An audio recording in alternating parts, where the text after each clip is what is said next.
Alrighty.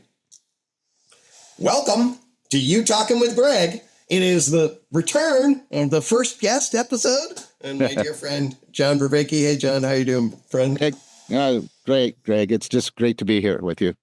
It's lovely to get back in touch. It's been a little while since we've done a UTOKing episode, but we have some updates for folks to share, and we wanted to get together and give us an opportunity to describe what we've been up to, what we've been joint projects, separate projects, and then future vision projects. So we want to take the opportunity to do that and just hang out and see what emerges out of that. Right. I'm excited about this. So, well, let's start with you just fairly recently published a book. Yeah, there it is right there. Awakening Crisis. right there. Yeah, Chris and I published it. It's on Amazon. You can buy it, order it immediately. A couple of most important things to say about the book: it's not just like a transcription from the series. It's update. It's revised, and unlike the series that was produced monologically, this book was produced, not written as a dialogue, but it was produced dialogically with Chris. His voice and his vision is also entered in a way that revitalizes, renews, corrects the video series in a lot of important ways. Getting a lot of good reviews and response. The book is doing fairly well. I'm very, very happy about that. Lovely. Well, can you tell us a little bit then about maybe some of the highlights or things that really, sort of evolved in a cool direction, or that you'd want to share for the folks listening? Well, I mean, what it allowed me to do was, I got a lot of constructive criticism about the series, about particular episodes or the series as a whole, and I was able to address them. One was, I was talking a lot about dialogical practices, and the series is presented very monologically. And then there were particular sections, like the section on Luther after my, in the good sense of the word, debate with Jordan Cooper about that. There was revisions. It was made some revisions to Aquinas, revisions to everybody, improvements. A lot more. All the citations are in. There's a lot more figures than I drew in my scrawly fashion on the board. People can go way more deeply and at their own pace than they could with the series. In many ways, I think the book is better than the series. And that because it allows a more enriching experience, or is there? Yeah, I think on that side, and then on the side that I think it gave me an opportunity to exemplify what I talk about. A lot of self-correction, a lot of acknowledging of errors or mistakes and correcting for them, which I think improve the quality of the presentation of the material. Excellent. I thought of you. I was on a cruise, and sort of that was my family reunion. My parents are getting up there, and it was sort of a opportunity. This will be our last cruise. Okay. And so what my dad did, which I thought was really interesting, and I just wanted you to respond to this and just see.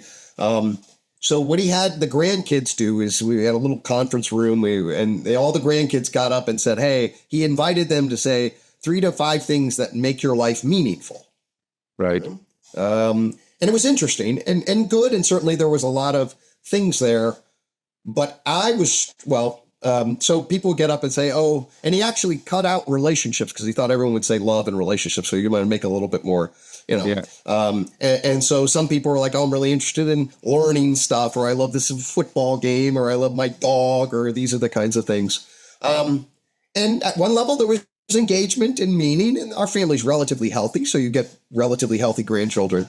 But what I was struck by from a particular lens is how unique and ideographic the framing was, meaning, hey, what do I like? And that's what matters to me. And that's what matters, right? So I want to throw that out there and see if you want to chomp on that for a little while. Well, I don't know. It will look like we prepared this, but we didn't. That's a big project I'm working on right now with Arjun. I'm putting the standard meaning in life construct in psychology to a very significant critique, like I did with the mindfulness, with rationality and wisdom. And I have developed many, I won't go into all of them, but we can maybe touch on some of the significant criticisms I have of the standard construct, and how it reflects a lot of things that are actually significant dimensions of what I've been calling the meaning crisis. And so, I think I may even now even starting to draw a distinction between psychological meaning in life and philosophical meaning in life in order to try and address that. So I can give you some of the highlights of that work. Yeah. Well, I'll also to me, it's just, I'm embodying this by family, my dad's living this, and I think, I may have mentioned, so it's fascinating. My dad was an evangelical, had an evangelical conversion at one point at a Billy Graham concert. So he internalized the traditional Christian view and reified that in the supernatural world kind of view, almost reliving our cultural history, and then find science more clearly and find some stuff that doesn't make any sense, and then that worldview shatters. I think you have some empathy for this process, if I know your history well enough. And then he turns essentially Dawkins-esque. That's how I would characterize it. There is no capital M meaning. We're sort of accidents of history on a rock. But we can make ourselves happy. That's his basic frame. And Blood of the Lamb is a book that he always often quotes, and that has these kinds of struggles. So anyway, I was living in my family the sort of the post, Nietzsche God is dead scenario, and we'll live in sort of on a cruise, consumeristic capital. And there are a lot of fun, good people there. No, it's not like, but the binding mechanisms of what it is philosophically and psychologically, both individually and collectively, if you know how to look for it, was remarkably absent. Yes. So anyway, I sat in the back corner and, No, that wants to talk, you talk, feel free afterwards. That's how. That's anecdotal evidence for a point. These people would. And I'm not going to me. I'm not intending any criticism of your family members. Of course, we love my family, right? Whatever, they're good people. I'll just say that. We're not. That's not what this is about. But if you did the standard meaning in life measures on them, they would have scored above medium because they have projects, they have goals, they have friends, they have family, and then. And some people are concluding, well, maybe that means there's no meaning crisis. But the problem is even the empirical data is wishy-washy because you do the massive UK survey that doesn't use the standard scale. And what do you get? You get like 80% of, 20 to 30-year-olds or something like that saying that their lives are meaningless, and even the adults, 60%. And so you're getting this wide variation, which means depending on how you ask this question, you're focusing people in different ways. And so totally. I want to try and bring out what I think how the framing of the meaning in life construct is deeply misleading and is therefore misapprehending and mismeasuring the phenomena we're trying to talk about. If that's okay? No, that makes perfect sense to me. Go. Yes. Okay, so first of all, some standard ones that, and by the way, this is significant self-criticism because I just adopted the psychological construct without any critical reflection, which is kind of stupid on my part because I'm the guy that likes to go in and do critical reflection on major constructs. But there we go. So you're freely admitting my own mistake, which means it was that construct is tapping into some culturally shared intuitions, which is precisely what I want to try and criticize. So first of all, standard ones. Okay, first of all, it's like the ones from mindfulness, it's a feature list.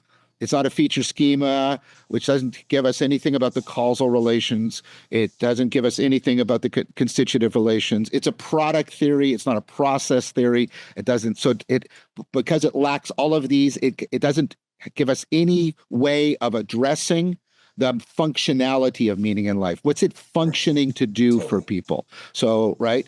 And all you're getting is this binary measure. Well, it's not. It's a continuous variable, but you basically all you're measuring is presence or absence to a degree, right? Okay, so that, right? Secondly, it's individualistic and internalistic. So it doesn't care about how shareable is your meaning in life with other people, which is tremendously problematic, both for a point I'm going to talk about in a minute, but also, well, given that we rely on distributed cognition from our fundamental sense of realness and participation in the world, it's kind of an irony because it talks about connectedness. But the one thing people aren't sharing in their connectedness is their meaning in life. They're doing something else. Do you see what I'm saying? They're doing something else that connects them. Go ahead. Okay. So this is, right. My experience is, well, right. How is this all networked together? I mean, we are arguably the most social and relational primates that build justificatory structures, right, that collectively bind us together in what is and ought to be. And yet all of these things are just dropped into the egoic layer of this is what matters to me, and this is what gives me pleasure or not. And, oh, that's cool. I'm really glad it does. And of course, we're all actually there for family. Notice the relational dynamic, and it get put to the side, which is understandable in the context. But man, the absence of, and of course, what would you die for? What would you care about beyond yourself? What are you a part of in relation to the whole?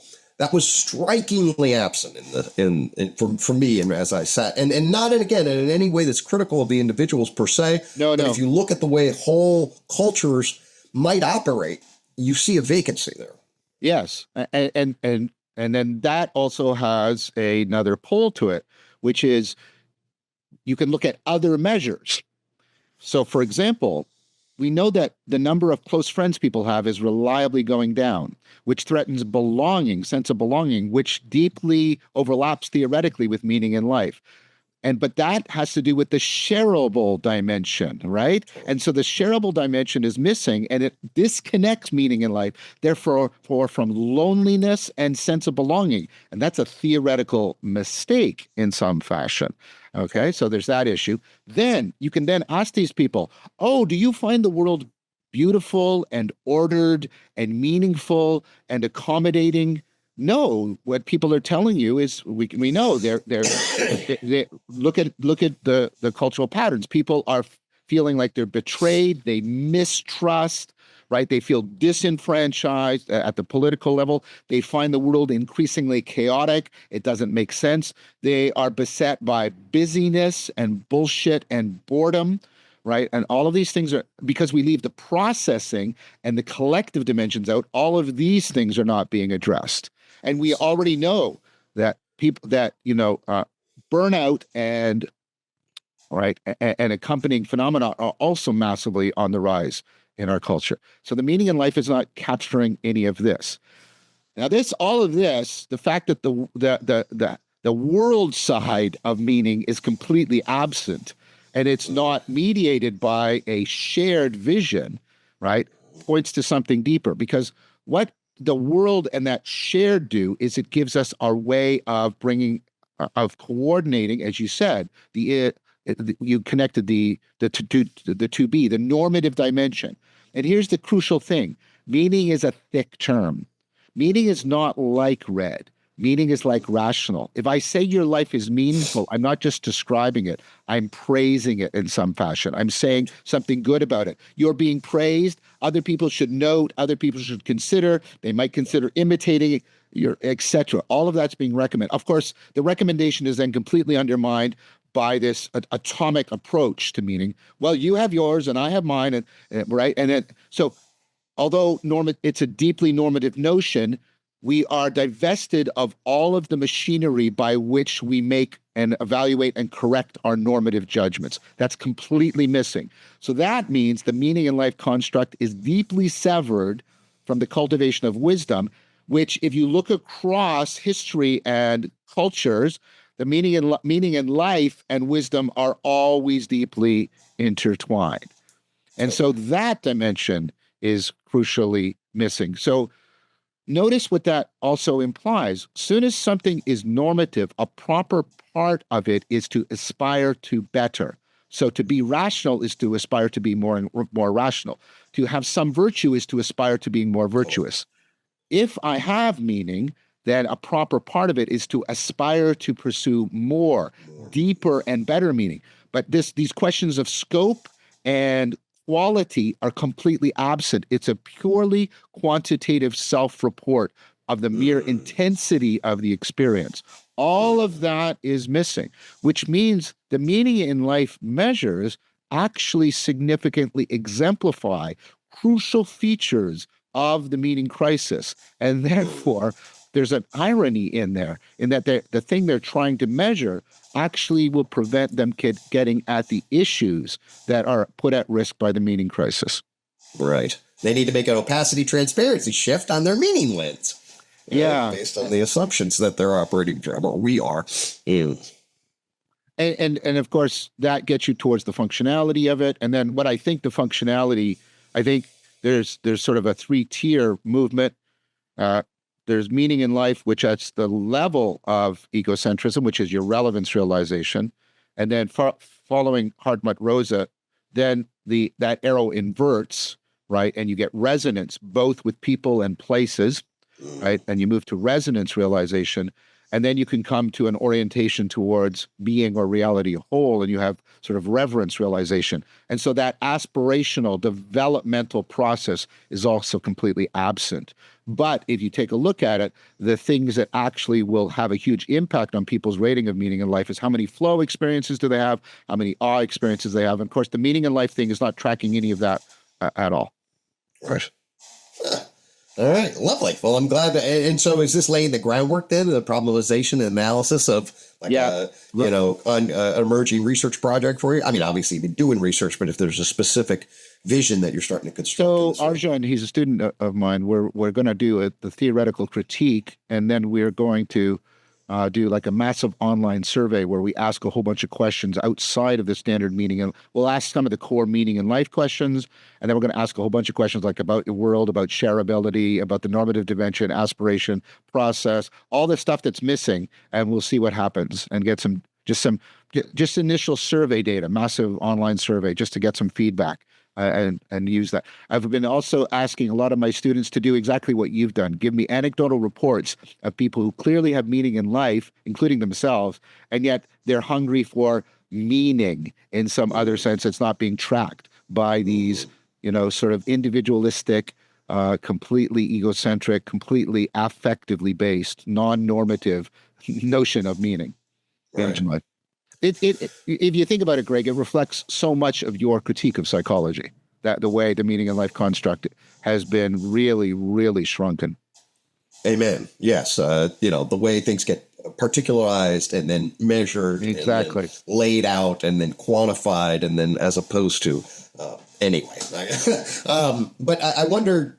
Here's another thing I wanted to follow up, and then maybe we can move on to some other topics. But let me shift a little bit and say, well, some people, of course, have critiqued, I'm sure you're aware, meaning crisis. We're peddling in the meaning crisis, right? It's like, oh my God, we're going to wave a flag, and then John Vervaeke is going to save everybody because he, or whatever. This is the critique, right? That once we raise there's a crisis, now we, whoever are embracing it, as I've done, and other, we have solutions to the crisis. And so some people certainly have raised the critique in relationship to the framing and the solution, and ultimately it's sort of maybe a propaganda kind of critique or things along those lines. I was curious as to whether or not that came up in the book at all, or where you are reflecting on that now that has been such an important concept. And then once it gets important, then people like to critique important concepts. Of course. And there's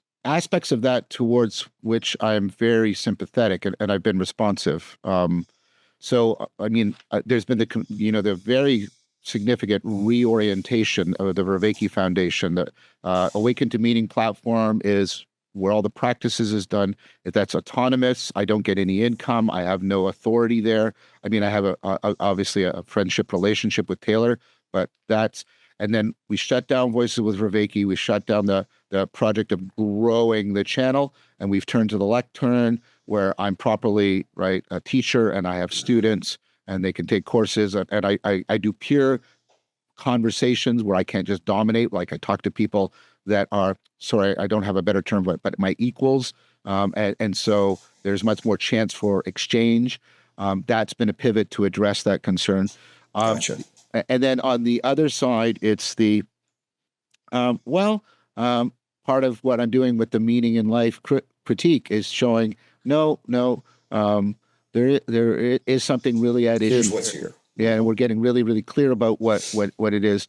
I mean, it comes down to the functionality performed by religion, which is increasingly becoming clear from the bona fide scientific research. One of the things I'm doing is I'm taking the course I did on the cognitive science of religion and turning it into a book, right? Once the growing realization of the deep and pervasive and important functionality of religion, and then the fact that we've secularized without properly replacing that functionality, that then dovetails with the critique. If you don't want to call it the meaning crisis, call it whatever you want to what you want, the loss of the sacred or something, but the loss of that kind of philosophical meaning connected to wisdom cultivation, both individually and collectively, is pervasive. I think it's becoming increasingly clear that functionality hasn't been properly rehomed or replaced. And so I'm also addressing that dimension of it in the book that's going to come out. It's called Reimagining Religion. What is the deep cognitive science of this? What does it fundamentally and comprehensively do for us? You have to be careful, and I'm asking for people to consider, that doesn't mean that religion and its history can't be properly criticized. And I am not proposing turning back to a pre-secular world or something like that. The point is, there's another way of making this argument, which is to say, once you get a deep apprehension and appreciation of the functionality of religion, you get a deeper sense of the issue facing us as a culture. And then the two critiques come together, because one response I get to the religion thing is, well, my life's meaningful. Yeah, but your life's meaningful in this sense that has all of these deep problems, performative contradictions and theoretical contradictions and gaps and inadequacies in it. And so the two go together in that fashion. Amen.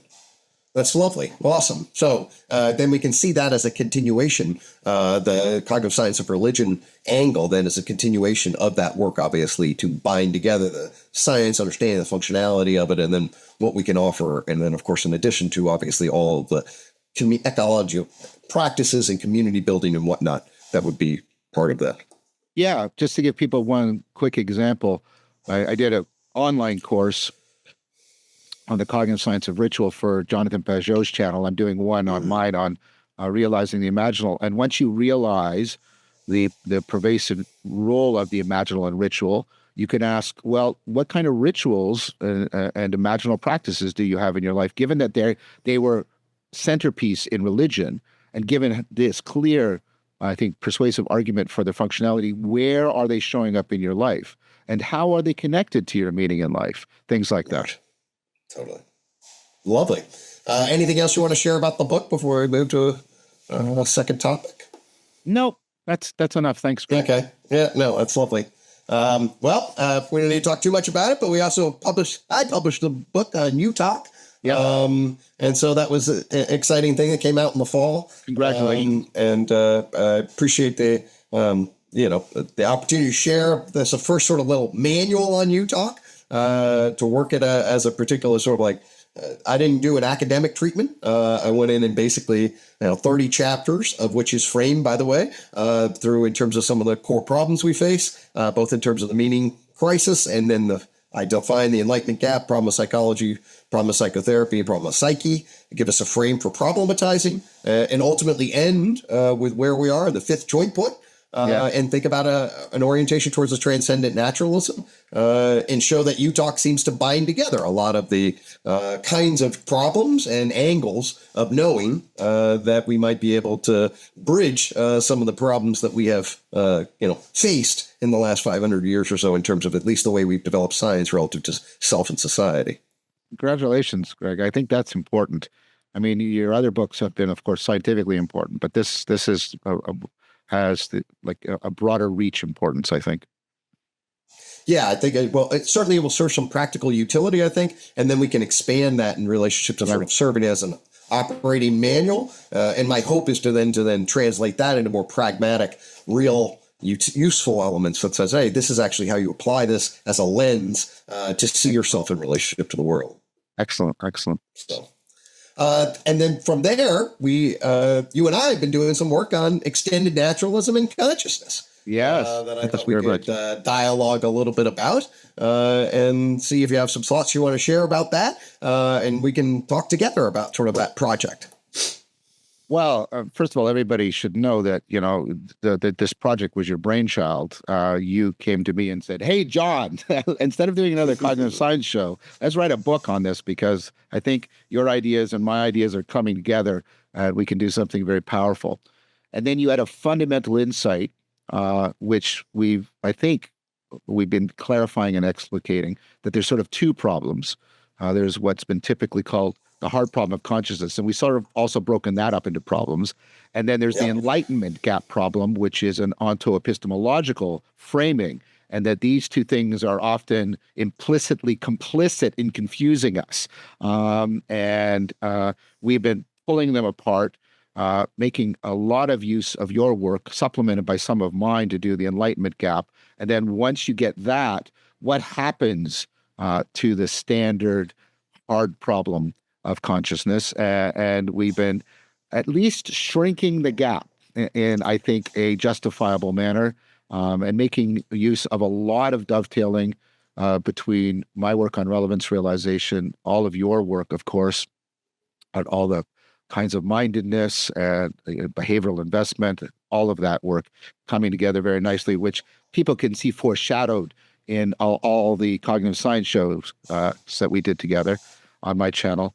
And then we've been doing a lot. I've been developing sort of in connection with bridging between 4E cognitive science and Neoplatonism, this notion of extended naturalism, which you also picked up on, and it dovetails very nicely with your model of the joint points, really exceptionally well.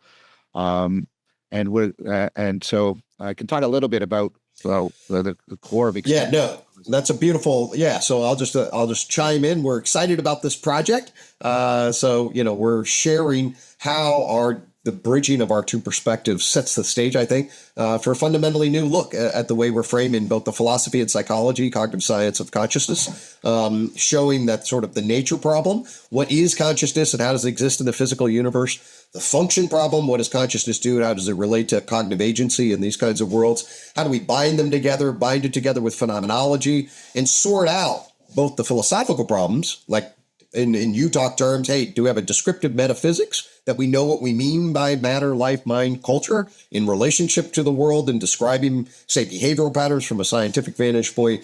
We're arguing that, hey, there's a thing called mindedness that has been missing from our vocabulary. That's pretty big. I'll speak for myself. Yes, the clarity, I alluded to this earlier, but in writing the book, I can't believe how different I now see that the hard problem of consciousness is fundamentally two different problems. One is a brain-mind problem bound in neuroscience, which is what Anil Seth is talking about with the real problem. And the other is this descriptive metaphysical problem that I got backed into, and you also in your own way. And like, what do we mean by our terms mind and cognition and psychology relative to matter? These are fundamentally different kinds of problems. And one requires a framing problem of subjective, objective knowledge, a map that links concepts together. And another is a much more scientific problem, at least empirical problem, that binds, say, how does subjective conscious experience arise in a brain context? What's the functional and structural relationships of those patterns? And what are the terms we are using to map that? And how do we know phenomenologically, propositionally, procedurally, perspectively, and participatorily? I said one twice there, but that's fine. That enables us to sort out what in the literature has been the knowledge problem. That's the Mary problem, the zombie problem. And I'm really excited that I think this is a new angle on sort of the big picture philosophy, meta-psychology, psychology, function, nature stuff. And I look forward to sharing with people as we, roll it out in the next year or so. Yeah, and so it's a different book about consciousness because I think it does. I've been arguing for quite some time that there are and you've already touched on them, the four fundamental questions: the nature question, the function question, with the transcendental empirical, which is how do we get consciousness has a weird status. It's not just another thing. It's that by we know everything, right? At least rationally and theoretically. So how do we deal with that? And then, like you said, the mindedness question. What are we actually talking about when we're talking about minds? What do we deeply fundamental? And I've also been arguing that those questions, although generally treated independently in the literature, have to be answered in an integrated fashion. And that means you get what our book is doing. You'll get tight zooming in where we go right into the nuts and bolts of consciousness, and we'll say, well, there isn't just one kind of qualia. There are adjectival qualia, adverbial qualia, valence qualia. But we'll also zoom out and say, well, what's the picture of reality that we need to come to in order to properly place consciousness in the world? While answering these 4 questions. And I think that is unique, not totally unique. If you go far enough back when people were talking about consciousness, they were proposing, but we generally lost the idea of simultaneously doing a big picture and zoomed in picture about this problem. And our book is rejuvenating that whole fundamental orientation. And so you'll be reading chapters about the usual suspects in consciousness, but you'll also be reading chapters that you don't normally get, like, well, what do we actually mean by reality? And what are we talking about there? And what kind of ontology, meaning a philosophically justified theory about the structure of reality, are we actually relying on? And are we sure we have a good one? Are we sure our ontology isn't precluding us from being able to properly address this problem? Things like that. Totally. And I'll say, so obviously I started this after we had done our series across the consciousness, self, well-being, transcendent naturalism. And the binding together as I work this through in writing it is extremely exciting. So for me, when noise becomes music, then I feel that's meaning, right? All of a sudden, things start to, that's when my system is like, wakes up, finds flow, finds insight, finds complexification that coheres. And that's what's been happening as sort of the pieces of the book have come together. Here's a cool thing that I didn't quite get, but now I'm embedded because it just builds exactly off of what we were doing when we talked about the 3 kinds of qualia, valence qualia, adjectival and adverbial qualia. So now I'm living in the world with my mind too as an epistemic portal, right? So I understand. And what is it? What's it doing? It's modeling mindedness. It's an attentional schema in a global workspace that's modeling mindedness. And I can just sort of see all that. And I can see my embodiment pulling together the sort of sensory motor link of what is and ought to be in a valence qualia that then pops it into my thalamus, right? And determining what's relevant, and then sentiently organizes my posterior hotspot, to the back, and then pops that into the front where the global workspace is manipulated with working memory and self-relevance. Yes. Yep. And it's like, what do we, like if we now know that, to be mind too, what exactly is the problem? I think that we can really say there's been a misframing with the hard problem about what it's, I think you put it, sort of a black hole of like, well, how would you ever answer that? Yeah. And so anyway, those are some really exciting things that I've experienced in the process of this project. Well, how would you? Because the problem you get with, there's a sense of, what Nagel did was, of course, what's it like to be a bat is good, and it opens, but if you get, what we're talking about with what's it like is perspectival knowing, and that has to do with these things and orientation and all that sort of stuff, all right, and salience and relevance and the here-ness and the now-ness and the togetherness and, but then you get, but what's it like to have that? There's nothing like, because if you leave that an open-ended question, I can then say, well, what's it like to have your qualia? And what's it like to have those? What's it like? Like you've got to have a place, right, where you would accept an identity claim, right, rather than a deferment. You have to come to a place where you say, well, I don't know what's it like to be is other than that. So asking the question points to something, but it's unfair if you don't allow it to point to something. Right? That's what is it? So we've been trying to say, look, we're going to try and get that arrow. What are we pointing at as specific as it can? We admit there's certain things we still can't nail down, but we're saying we can make a lot of progress in unpacking what's it like that deserves to be taken into consideration, rather than leaving it this endlessly deferred mystique that we're supposed to continually defer to. without ever like giving a standard that would count as us making progress or having success. Totally. And I think what we're doing is we're showing sort of through the enlightenment gap angle and the misframing that there clearly is a brain-mind real problem, science, and there it clearly is a philosophical problem. Now, why was there a problem? How do we create an appropriate model of emergence and emanation, a continuity, discontinuity, dialectic? What would we actually map the layers using a scientific model? How would scientific presume the passively have epistemological realness around the ontology? That's all embedded in our claims if you're going to make arguments about it. And then we can show that, and then we can shift the gears, say, hey, actually, well, in the real, we're talking about mind too. This inside out vector that's embedded in an animal and a brain. And then we can ask broad functional questions, as your student did, about, well, what are the medium elements that go with a functional process? But in general, we can specify then, oh, there's a mind two problem.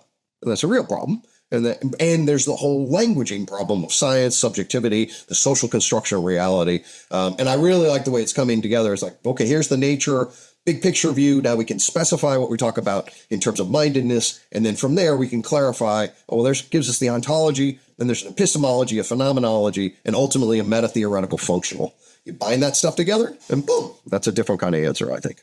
Yeah. And so I agree. I think it's something I'm very proud of to be working on with you. And I think because I think it makes a significant contribution. And I think what it does is it significantly clarifies a lot of stuff that has not been properly clarified, and makes a lot of significant progress. Not completion, of course, by any means, but a lot of progress towards this key issue that bedevils us. And that's good because consciousness right now is all over the board, because these issues of ontology and proper descriptive metaphysics and function, they're all left disconnected. People swing into just wildly different things about consciousness and weird ontologies and bizarre things, and then also completely reductive illusion. There's no such thing as consciousness, and all these, like, it's all over the place, which many people have noted. What hasn't happened is noting that many people do note that it's all over the place and higgledy-piggledy, and going from grand radical metaphysics to grand reductive or eliminative metaphysics, and all in between and all over the place. It's like that massive variation points to bad problem formulation. Totally. That's sort of our central claim. Do you need, like, as long as people legitimately, by the way, because of, I think, the misframing, feel that they're basically licensed just to go off in any and all directions, we have to step back and say, there's something wrong. We are not constraining the problem space enough. Right. We are going into a combinatorial, we're sort of starting to disclose a combinatorially explosive space around consciousness, which means we have not properly framed the problem. Totally. I think that happened in psychology. In fact, I'm even more conscious of that than I was a while, because I read this book, Soul to Mind, The History of Psychology from 1750 to 1850, which apparently all during that time, psychology was absolutely not a natural science. There was a natural metaphysics that was totally different than physics in the rest of the world. And trying to make, so for 100 years, I always say, well, psychology gets its identity.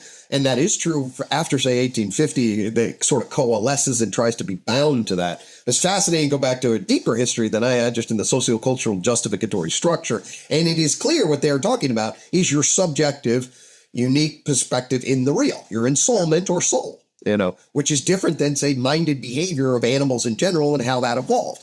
Fundamentally different kinds of questions, different kinds of epistemologies. And I think we're now in a position to bind those together and properly frame those very different entities in the world and show their right relation, both to each other, perspectively, embed them evolutionarily, ontologically, and then afford your capacity to live phenomenologically in a way that's a lot more coherent and integrated. And with that grounding of extended naturalism, that's going to situate a strong transcendence structure that enables us to say, hey, if this is the way we relate to the world, that has a lot to do with meaning in life, given that meaning in life fundamentally is about the relation of self and the world. So, excellent. So I don't know if I'm speaking out of turn, but last time Greg and I talked about this, we're planning to have the manuscript done for the conference in April, which I'll let Greg talk about in a second. And so we're hoping then to be seeking publication in the second half of this year, after we get feedback, well, hopefully constructive feedback at the conference. And so, keep your eyes open for this book. There's Greg is, he's first author, and he's keeping us going at a very regular clip. And we do have something of a hard deadline for the April conference.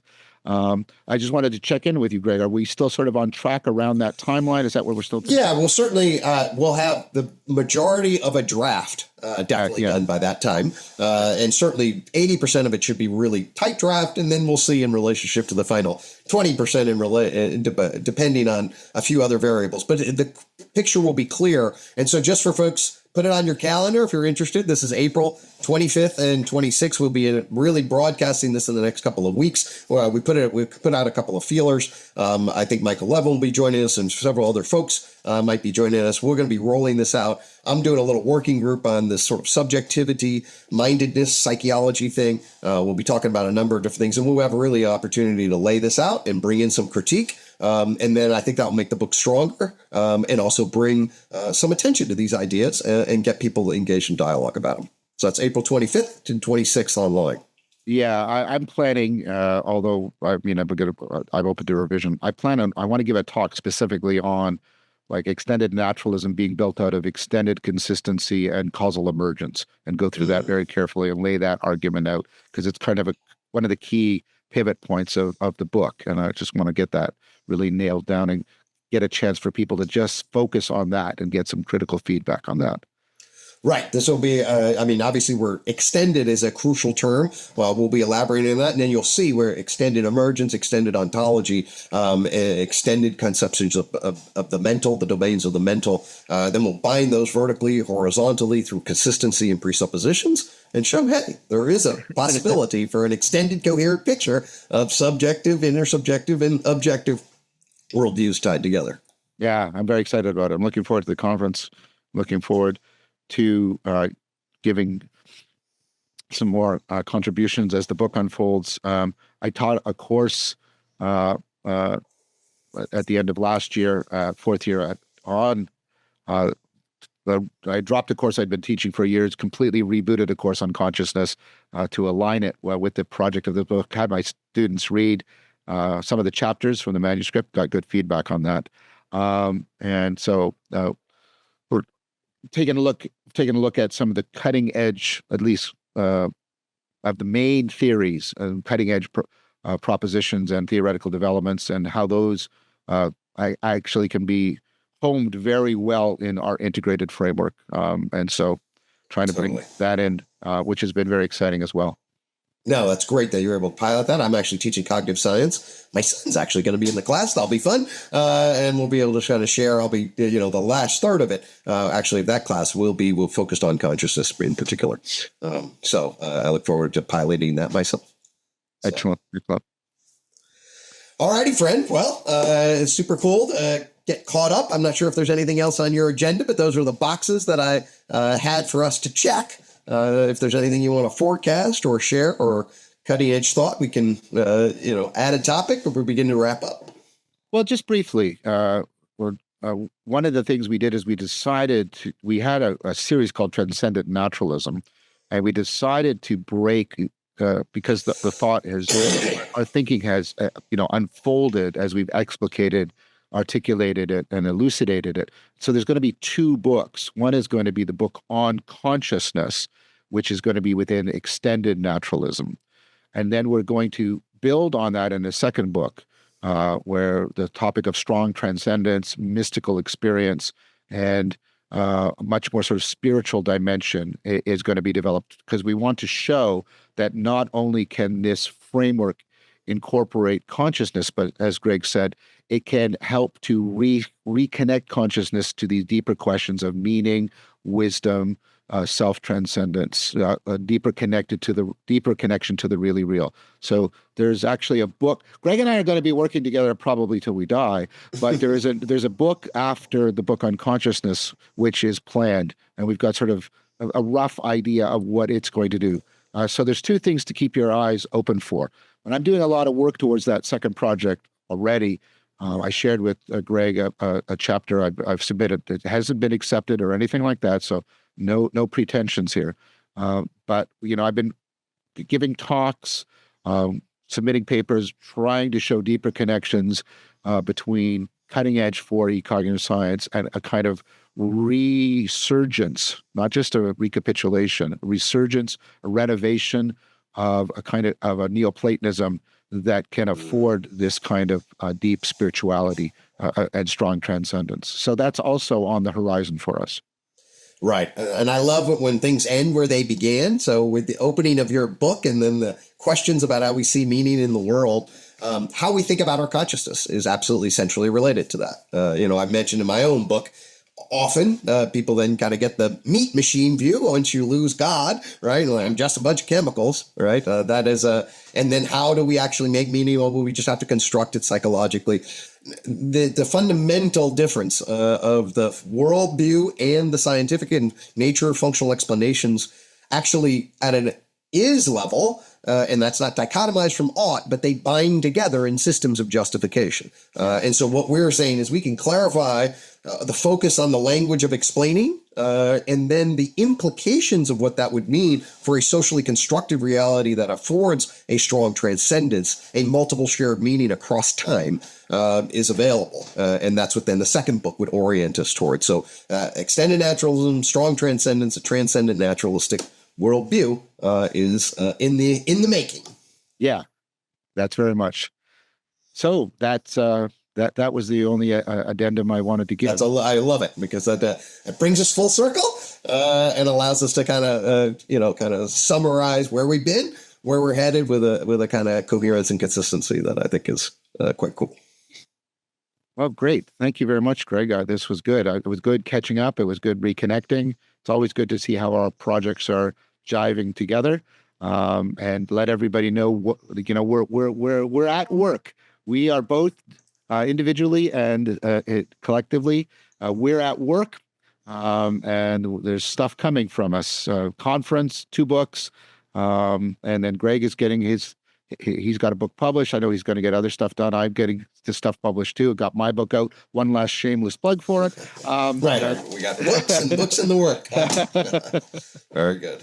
So thank you very much. Hey man, thank you, friend. Always good to connect.